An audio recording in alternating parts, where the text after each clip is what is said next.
Hey, what's going on, y'all? I wanted to touch on this fight between I was about to say Klitschko, excuse me, Tyson Fury and Deontay Wilder. Um, Everybody's talking about it. Wilder finally took a L.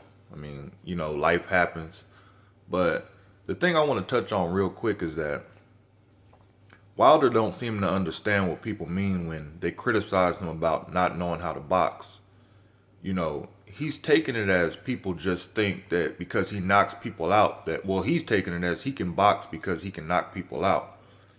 I'm telling you, as somebody who studies boxing, it's a lot more to it. They call it a sweet science, and not a sweet science for nothing.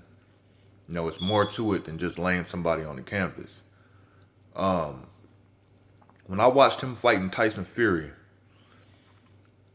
his lack of boxing IQ was sad, to say the least. Especially somebody with his type of record. You know, when Tyson Fury was walking him down, if Wilder would have just studied, excuse me, if he would have just studied and really learned strategy and how to move around that ring, these are some things that he could have did.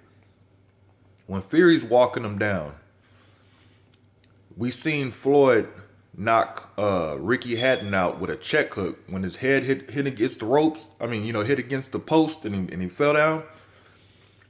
How come Wilder didn't throw a check hook? Ricky Hatton was doing the same thing to Mayweather that Fury was doing to Wilder. He was walking him down. Wilder didn't throw no check hook. When Fury was throwing combinations at Wilder, how many times did you see one catch and counter where he caught one shot with his glove and returned his own shot? That's called a catch and counter. How many times did you see Wilder double up the jab? He was throwing single jabs all night. Rookie mistakes. When somebody's throwing a punch at you, you block, you dip, you weave, you back up, you angle off, but you don't go like this when somebody's throwing a punch at you. Those are like common rookie mistakes. It's come on, Wilder. You got to start accepting some criticism when people tell you that you need to step your game up with your IQ of boxing.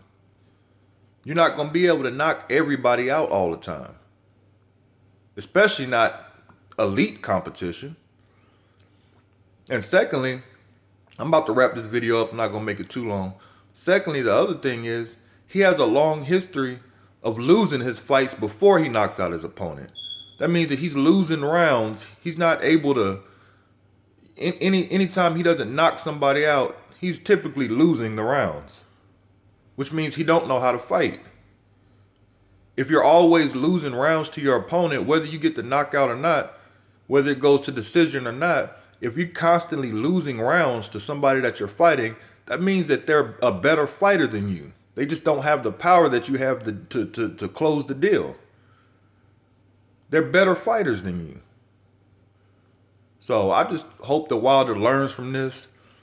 I hope he gets back to the basics and humbles himself to stop being so in love with his power and to really start learning the fundamentals and the science of that ring so that he can be to his highest level, to his high potential.